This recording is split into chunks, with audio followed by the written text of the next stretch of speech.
Okay, so in this video here, what I'm going to show you how to do is how to change the background in OBS. So when you change the background, you're probably going to end up removing or moving the desk, moving the like screen template, the date, and all that. So first, let me show you how to get the new background in. So as you can see, I took out the background that was here. Actually, I just hit it with the eyeball.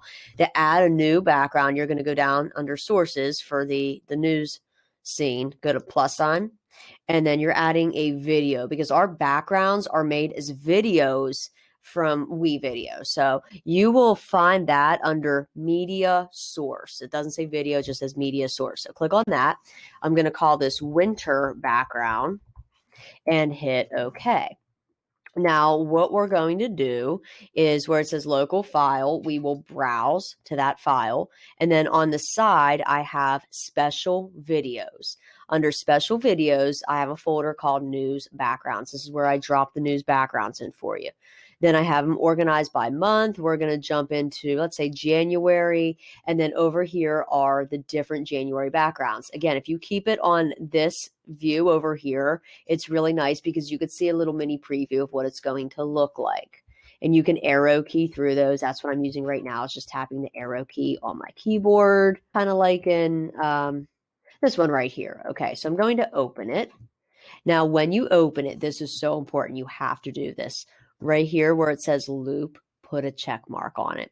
What loop means is that video will then keep replaying throughout the broadcast.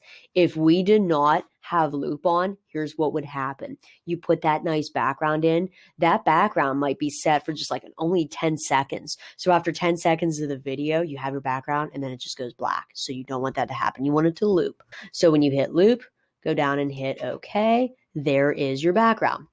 Now, you want to watch this for a few seconds because here's what some people have done. My students in digital media last year who made these backgrounds, a few of them, what they did is when they were making the background, they left like a little bit of a black screen at the end of it mistakenly. They didn't cut it off. So if that happens, what's going to occur is you're going to see this background and it's going to just go black. And then it's going to loop again. So you don't want your background to be like flashing the whole time. You want to make sure that you're putting in a background that's good. There's no way to really fix that because whoever made the background, if they screw that up, it's just not going to be usable in here. So here is the background. As you can see, it goes on the top. We want to change that. We want it to be the very bottom foundation. So we're going to take that and drag it all the way down. I'm going to put it below fall background. Then you want to resize it. And as you resize it, you're going to see these things are starting to look really weird because, you know, where we had the desk for the fall background and where we had the screen for the fall background, it doesn't quite work for the winter background. It looks a little bit different. You don't have to make it fill the whole screen. You could do something like this. I like to have the floor down here though. Okay, but this is what I'm going to do now. I am going to start moving things around. So I'm going to take, let's say, this locked Junior Falcon news layer, and I'm going to unlock it. And I'm going to drag it over here. And then I'm going to take the desk, which it's probably right in front of me and I'm just not seeing it. There it is, news desk. Drag that over a little bit. Then if I move that, I need to move the HD cam, which is this screen. So I'm on the HD cam layer and move that over. I think, yeah, this is starting to look kind of goofy. So we're going to keep playing around with this a little bit more. Maybe take that, keep all the time. Put that, yes, it's going to look so much better up here then. And we want to keep it nice and big. I know a lot of our teachers said they like when our announcement screens are big. If we were to keep it that size, you can barely see that. So we're just going to pop that right here. Have the newscaster like right there. The thing is, we could probably have the newscaster here because that newscaster is just going to be like green screened. So that black square won't be there. This is looking pretty good then. Now, what you could do if you wanted to, I'm just going to move this out of the way. You can recolor your background a little bit by going down to winter background, right clicking on it and doing a filter. And then you can add an effect filter. So I'm going to add it with a plus sign and I'm going to go to color correction and then just call that color correction. It's just naming the filter.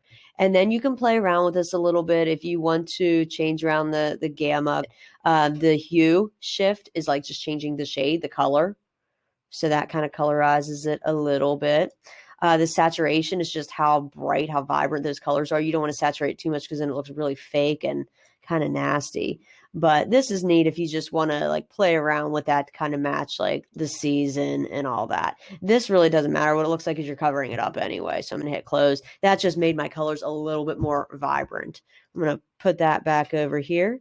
And there we are. We are set for January now. If you want to change the colors of this, just double click on it. Make sure when you double click on it, you're over here for date text. Double click on that. I'm going to change those colors. I'm going to go to select color, maybe make it look like a nice icy blue gradient. Doesn't really matter what shades you use, as long as it's kind of readable, legible. I know for Christmas, we're doing some nice Christmassy colors. That's okay. I don't know. I really don't like it because it's kind of hard to see. So I might go in there and instead of dark blue, I might use like a aqua, something like that. Hit OK. While you're in there, you can even change the font too. You can go into date text and then select the font. As you click on it, it shows you a preview. Make sure you pick something that's kind of legible, meaning it's not going to be all cursive and crazy and hard to read. I keep the outline and the drop shadow on because just like you've learned with designing in Google Slides, that really makes the text pop. A nice dark, deep black border and drop shadow because it really pops more. You could recolor the news desk too if you wanted to. Don't make it look too crazy, but I'm going to go into news desk layer, double click on it. Actually, no, not double click on it, right click on it. Because when you right click, you can apply a filter. There are currently no filters there, so I'm going to add one and make it a color correction filter. Hit OK. Again, I don't know if I'm really going to like this too much. Now it just looks a little bit more deeper and vibrant. But yeah, that's how you can edit the studio around. It's really cool. It's very, very customizable. You know, just like I said, make sure whenever you're adding the new backgrounds in, that whenever you add it from your browse screen here, you have a check mark on loop. And make sure that you pick one that isn't cut off at the end with a black screen. I'm going to try this year to get my students in digital media who are making the backgrounds to be very aware of that so that they cut that video right at the end of it and don't leave a black screen.